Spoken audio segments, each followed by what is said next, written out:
and I'll explain to you my favorite workouts. So first workout, we are going to be doing the broom sweep. Now this is a classic that it's been around for a while. I do these to target my obliques. Now a lot of people tend to use weights to do obliques, so side crunches. I don't do that. I don't do anything that's weighted when it comes to oblique sessions. Every time I twist, either to the left or the right, take a deep breath in before you twist, and then out and squeeze your obliques hard you can every time you twist. So making sure that you're not just going through the motions, you are actually contracting the muscle, especially your obliques, every time you twist to the left or to the right. I usually tend to do about 3 sets of these and stick to about, I would say, 12, so alternating each side. The hanging leg raises is a pretty difficult one for a lot of people, but if you can get this right, it's great for developing your core. So keeping your legs straight, taking a deep breath in before you go up, before you take your legs up, and deep breath out. Now I like to take my legs all the way up, almost towards the bar. I can really work my core a lot more by taking my legs all the way up. Try not to swing too much. That's another rule. Too many people swing a lot on this workout, so try and keep it nice and controlled. Contract your lats, because that would help you stay up.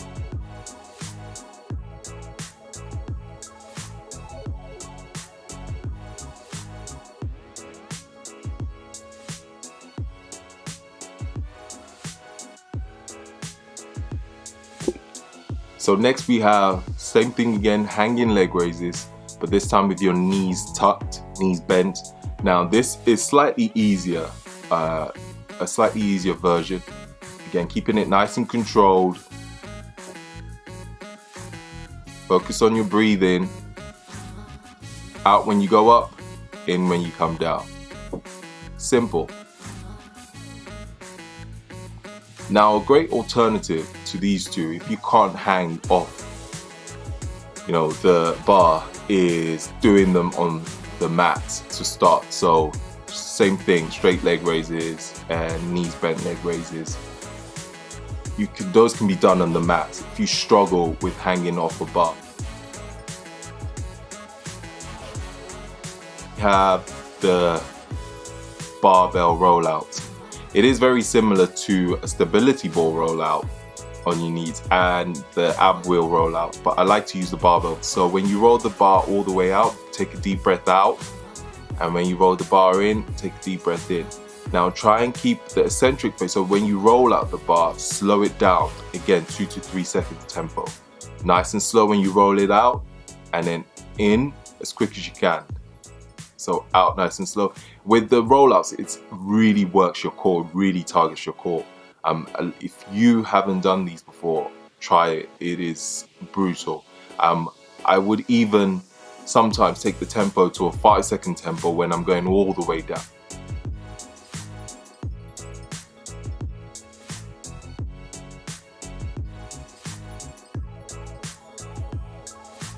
Okay, so next we have the rings pike.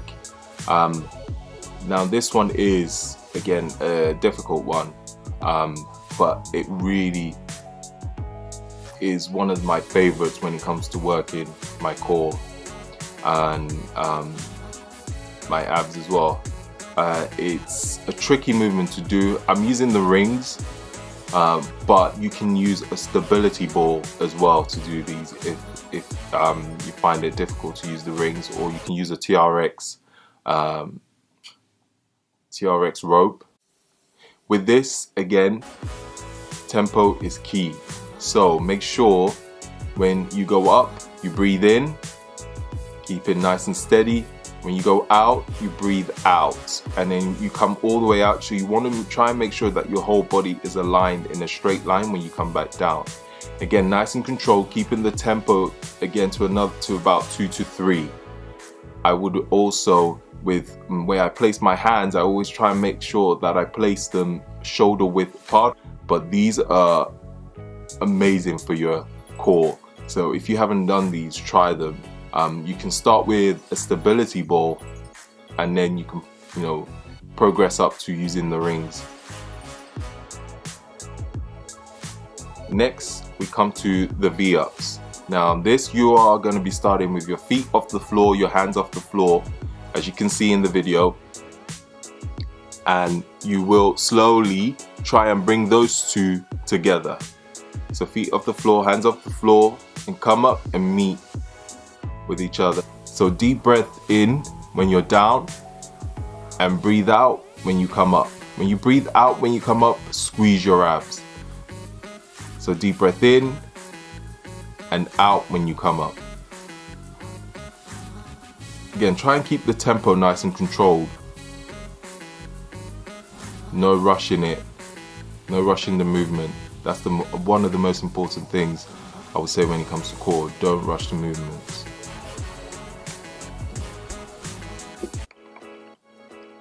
So the next one is a strange one. I actually don't know the name for it, so I just call it the V-up seesaw.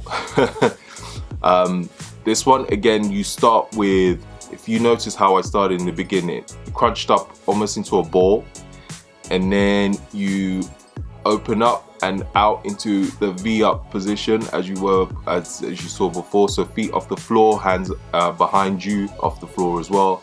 And you almost do you're almost going to be rocking back and forth without touching the floor, without your legs, feet touching the floor and your hands. So you're just in a rocking position. As you can see, my abs are continuously contracted throughout the movement. So you're almost trying to stay on your glutes and your lower back as you rock back and forth. Again, this one you have to be careful. It is quite difficult to get right. It's one that I'm actually still learning to really get right. But again, I dare you to do these and your abs will be sore, insanely sore. And these are great also for your lower back. So again, 12 to 15 reps. Try and keep it nice and controlled. Don't rush it. It's not a race.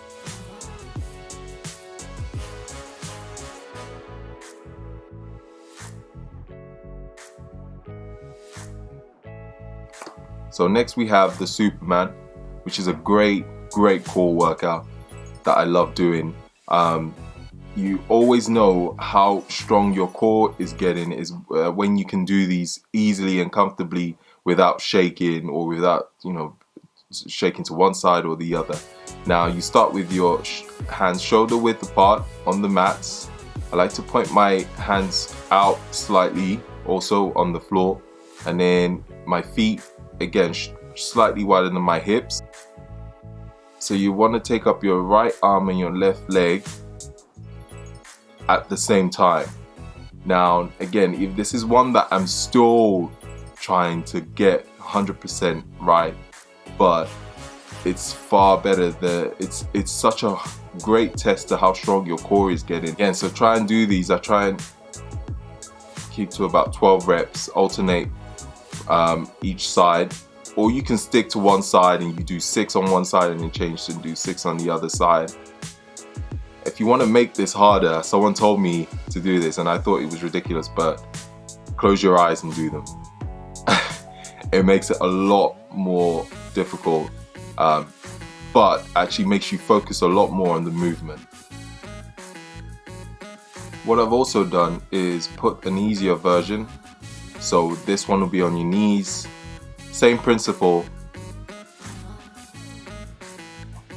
And then when you can really get the hang of it on the easier version, you can progress up to the harder version, so the Superman.